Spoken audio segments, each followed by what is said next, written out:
You ever hear a sound so small it tears straight through your armor? I did. It was one sharp newborn cry in a hospital hallway, and it punched a hole through the cold walls I'd spent years stacking brick by brick, pride by pride. One second I was the guy who could outlast any storm in a boardroom. The next I was just a man standing still listening to a life I didn't know I'd helped make. Picture this. 42nd floor glass on 3 sides, Seattle doing that gray shine it does after rain, coffee gone cold so long ago. It tasted like pen ink. I'm staring at quarterly numbers for Thorn aviation lines and percentages marching across my screen like tiny soldiers, and then my desk phone buzzes. Not my assistant. Not a calendar alert. Unknown local number. Mr. Thorn. A woman says, voice steady but urgent. This is Harborview Medical Center. I'm calling about an Ava Bennett. My chest did that elevator drop thing. Ava. 8 months, 2 weeks, 4 days since I'd told her we should keep it professional, because I saw a smile I decided meant betrayal. The nurse kept going. She asked us to call you. She's in labor. She said you're the father. Everything got loud and quiet at the same time. You know what I mean, like you can hear your pulse in your teeth. I don't remember the elevator ride, just the way my thumb couldn't find the button. I remember the red zone curb when I parked, crooked, the antiseptic air hitting the back of my throat. As the doors whooshed open, the sound of my shoes on the shiny floor that made me feel like a visitor in my own life. And then, a sound. Thin, desperate, brand new. A baby crying down the corridor. It cut through me like a zipper from throat to sternum. I stopped moving, and somehow every version of me that used to feel powerful fell quiet to make room for one fact I couldn't outrun. I might have a son. Room 314. A nurse with a steel gray bun looked me over like she could see the cowardice I'd been carrying. She went through 12 hours alone, she said. Healthy baby boy, 7 pounds, 2 ounces. Are you here to make things better or worse? I told the truth. I don't know yet. She let me in anyway. Mercy wears scrubs, I learned that day. Ava was propped against pillows, hair damp, face flushed, eyes clear in that way people get after they've walked through fire and kept breathing. There was a bassinet beside her, and I couldn't look straight at it, not yet, because if I saw my own mouth on that tiny face, I wasn't sure what would be left of me. Hello, Elias, she said, voice rough but steady. I wasn't sure you'd come. That line hurt in a place I didn't know I had. Why didn't you tell me? I asked. And yeah, I hear how that sounds now, like I was the one done wrong. She gave me a single laugh with no joy in it. When before or after you decided I was sleeping with your partner because I smiled in a meeting? The way shame tastes, if you've never tried it, is metallic like a coin on your tongue. I opened my mouth to argue and then closed it, because how do you explain to someone that your fear wrote a story and you chose it over the person you loved? You ever done that? Picked the version that keeps you safest, and then acted surprised when it costs you everything? She turned her eyes to the bassinet, and I followed.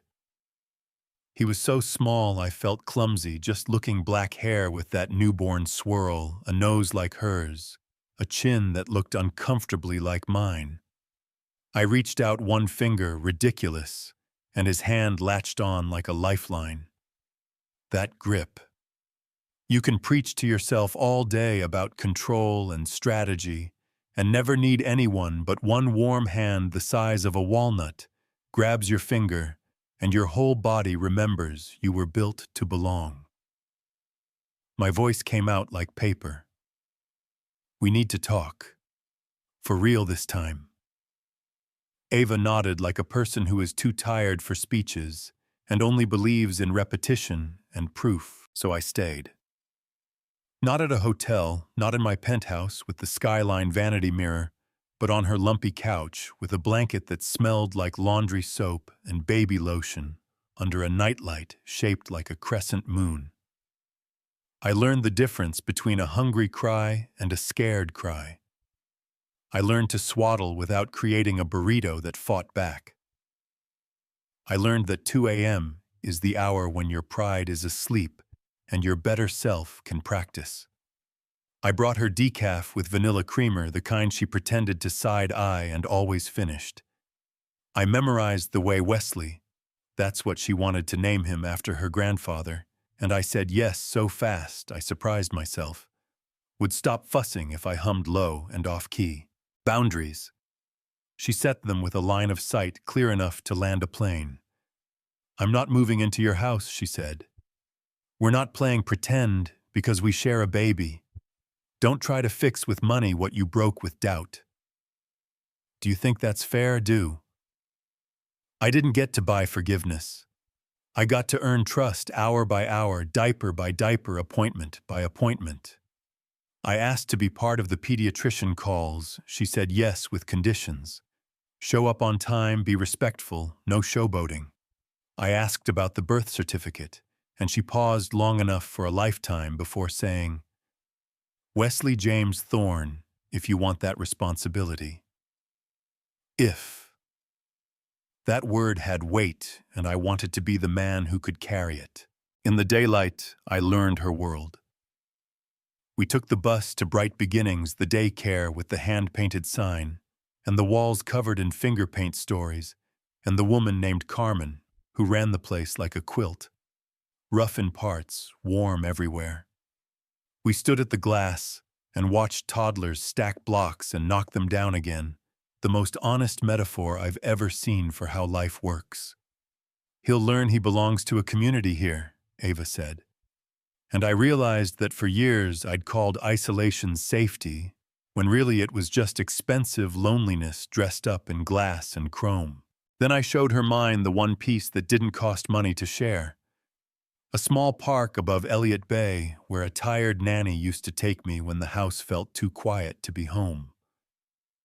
We sat on a bench and watched a ferry drag its white line across the gray water. A gull landed like it had an invitation. We could call this ours, I said. Not yours, not mine, our ground. She didn't say yes. She put her hand flat on the bench between us. Sometimes that's how yes sounds at the start. Wait. Quick interrupt because this next part matters.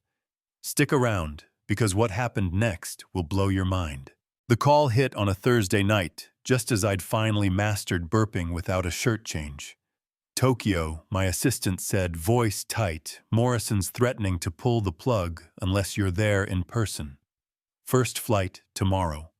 18 months of work, a merger, that meant growth and jobs and pilots with better schedules. My company's future balancing on a signature. I looked at Wesley asleep on my shoulder, tiny mouth open, the weight of him a perfect anchor, and I hated the question that landed in my lap. Old me would have already packed. New me just stood there useless, wanting both. 3 days, she said, maybe 4. 4 days might as well have been 4 months. I can't leave you, I told Ava, trying to rehearse the speech where I come out noble. She dried her hands on a dish towel, left a wet ring on the counter, and said something I didn't expect. Go. Save your company, then come back to us. She didn't say it mean. She said it like she believed we were real enough to last 3 days. What if something happens? I asked. Then I'll call, and you'll get on the next plane. That's how partners work. Partners. It wasn't family yet, but it was a step past strangers holding the same baby. Here's the twist. The part where my story flips on me. In Tokyo, the negotiation felt like a chess match underwater. We were all polite and smiling and absolutely not blinking. In a break, Morrison, the man I'd been courting for a year and a half, said, by the way, that policy memo early on, the one about parental leave and crew fatigue, that's why I believed you were building a company I could trust. That memo had a soul. I stared at him because I hadn't written that memo. Ms. Bennett, I think that was her name, he added almost offhand. She followed up with examples and data. Impressive work. It wasn't Jameson she'd been smiling at back then. She'd been building something inside my company while I was accusing her of tearing it down. Later in the hallway, Jameson pulled me aside. He looked embarrassed, which on a 6'2" numbers guy reads funny. I heard things got interpreted, he said, eyes everywhere but my face. Just so you have the whole picture, my fiancé thinks it's hilarious. Anyone thought there was a thing between T and Ava. He let the words sit there. Fiancé. Also, Ava asked me in that meeting about donating part of my signing bonus to the pilot scholarship fund. Yours. The one you pretend isn't yours. He shrugged like truth is just a jacket you zip and unzip depending on the air. You were wrong, man. If you were me in that moment, what would you have done? Double down to save face or admit you'd built a whole narrative out of one look and a fear older than your adult life? I stood there 20 floors up in a city I couldn't read, feeling like the ocean had swapped sides of the shore, and I did the thing I should have done months earlier. I believed the better story. We signed the deal. No champagne for me. I booked the earliest flight and spent the hours home counting breaths I wasn't there to see. When I stepped into Ava's apartment near midnight, I heard a cry I didn't recognize, the kind that knots your gut. The bathroom was a steam cloud. Wesley flushed and congested, Ava's eyes glassy with that brittle kind of stamina. We did the steam and the cool cloths and the nurse line. I held him until his breathing smoothed and his fever broke just before dawn, and I told Ava through my own stupid tears, "There is no deal more important than you calling me when he needs me, do you hear me?" She nodded, like the muscle that holds that kind of trust had been waiting a long time to flex. Days stacked. We found out the quiet of 6 a.m. is different when you have a family. It's not silence, it's soft. We grocery shopped, learned how to compare formula prices, without arguing about pride, discovered that generic wipes work just fine, and that a tiny human can generate laundry like it's a sport. I kept showing up. Not with gifts, not with grand gestures, with presence. The hardest currency I've ever had to earn.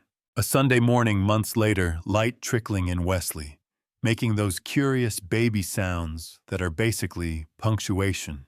Ava stood at the window and said, "I'm scared." I asked dumbly, "About what, the baby?"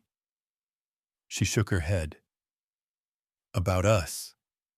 About this feeling like home and what happens when home gets taken." And she told me about foster homes, about learning to travel light because permanence wasn't for people like her, about the way loss teaches you to brace. When you pushed me away, you didn't just break us. You proved what the world taught me young. That I'm temporary. She didn't cry. She just told the truth. I told mine.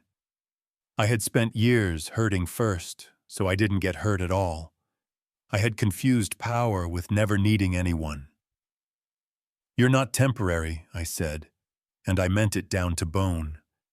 And if you let me, I'll spend the rest of my life making that sentence something you can feel, not just hear. We signed the birth certificate, and it looked like a simple act, but it felt like a covenant. We went back to the park with crackers for our gull. We visited Bright Beginnings and saw Wesley's name on a cubby with a hand-drawn star. One morning, Ava handed me a ring on a ribbon and said, "Not yet, but soon if you keep choosing us." I kept choosing. 2 years rolled by, the way time does when you measure it in first steps and falling asleep in car seats, and the day your kid calls a ladybug a spaceship, and you never correct him because you like his version better. Our backyard in Queen Anne became a map of small miracles. Chalk lines, bubble residue, a maple tree, that held steady even when the wind tried to convince it otherwise. We had a house, not mine ours, with a porch that learned our weight, a kitchen that smelled like roasted tomatoes, because Ava decided a garden was a thing we could manage, and a doorway where I kissed her forehead most nights, just because it felt like a good ritual. We got married in that park, small and honest. Morrison sent a note about the first joint scholarship class. Jameson and his husband danced with Wesley on the grass, and I laughed at the part of myself that had once been so certain of his own bad story. You want a clean ending, I know, but real life keeps one corner untucked, so you remember you're alive. One afternoon, Ava sat next to me on the porch steps, dirt under her nails, sun on her hair, and said, "I'm pregnant." I felt it everywhere at once. Joy isn't neat, by the way. It's messy, it leaks. We told Wesley by asking, "How would you feel about being a big brother?" He considered this very serious, then asked, "Do I still get the first bubble we promised?" He nodded like he'd negotiated terms. I wish I could say that was the last time fear tried to steal the mic. It wasn't. Some nights I still felt for the old exit signs, the ones I'd memorized in case the room got hot. But then I'd hear something quieter than a cry. The sound of our house breathing down for the night, the kettle beginning to whisper the future turning over in Ava's sleep. And I'd remember that safety isn't the absence of risk. It's the presence of people who don't vanish when you blink. So let me ask you straight, because maybe you needed to hear this from someone who already dumped his ego out on the table. If it were you in that office with the skyline and the cold coffee, would you have picked up the phone? If you were standing where I stood in that hospital corridor, would you have walked in or turned away and told yourself a story where you were the victim? If it were your Tokyo, your deal, your 3 days, what would you have done? Really? Here's the part that might start a fight in the comments, and maybe it should.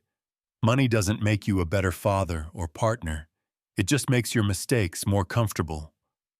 We celebrate leaders who never miss a flight, but we don't clap for the ones who get up at 2 a.m. to rock a baby and then mow a lawn they could pay someone else to do.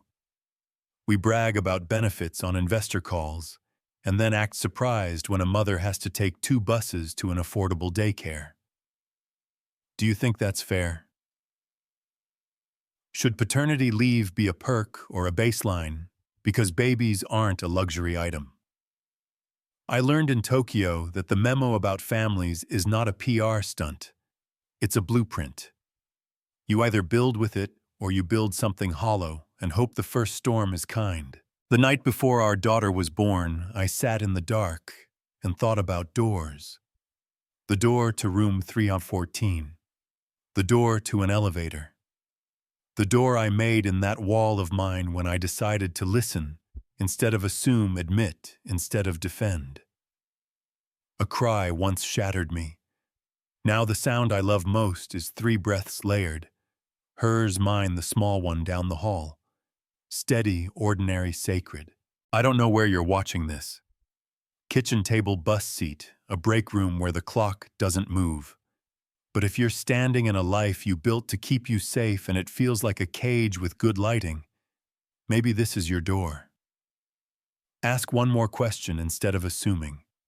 Make one more phone call. Show up without fanfare. Stay. All right, your turn. Drop your city in the comments so I know where this found you. Rate the story 0 to 10 and tell me the part that hit you or made you mad. If you were Ava, would you have let me back in? If you were me, would you have gone to Tokyo or stayed and risked the deal or found a third way I never saw? Do second chances have to be earned, or are they a gift we give because someone gave one to us first? Argue with me. Tell me I'm wrong.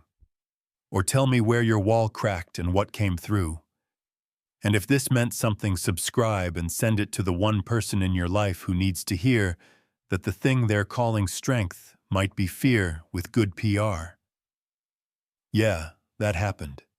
And we're still here.